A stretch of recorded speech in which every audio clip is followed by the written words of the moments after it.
शिवसेना प्रमुख बाळासाहेब ठाकरे यांनी हे सुरू केलेलं आंदोलन आहे, त्याचप्रमाणे धर्मेंद्र आनंदगे साहेबांच्या नेतृत्वाखाली हे सुरू झालेलं आंदोलन आता उपमुख्यमंत्री एकनाथजी शिंदे साहेब यांच्या आदेशाप्रमाणे सातत्याने हे आंदोलन सुरू आहे। आमच्या दुर्गाडी देवीचं दर्शन घेण्यासाठी जो अटकाव केला जातो, मज्जाव केला जातो, तो चुकीचा आहे।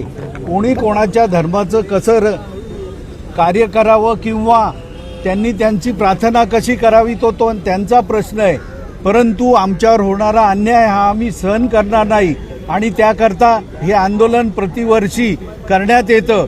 त्याचा उद्देशच असा आहे की आमचा हक्क आम्हाला मिळाला पाहिजे।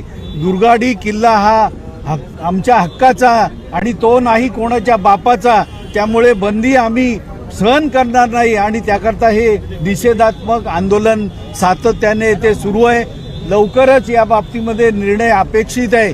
हायकोर्टामध्ये केस चालू आहे, 19 जूनला तारीख आहे आणि त्यानंतर विविध कोर्टामध्ये ठाणे कोर्ट असेल, कल्याण कोर्ट असेल, वक्फ बोर्ड असेल, या ठिकाणी असलेल्या धर्मदा आयुक्त असेल, यांच्या ठिकाणी असलेल्या ज्या केसेस आहेत त्या निश्चितच त्याचा पाठपुरावा सुरूच आहे आणि त्याच्या बाबतीमध्ये यश मिळेल आणि हे आमचा जो हक्क आहे तो आम्हाला मिळेल अशी आमची खात्री आहे। परंतु आमचा हक्क साबित राहण्यासाठी हे आंदोलन आम्ही सातत्याने सुरू ठेवलेलं आहे। यंदा भाजप देखील या आंदोलनाचे हात घेणे, आंदोलनात सहभागी झाले।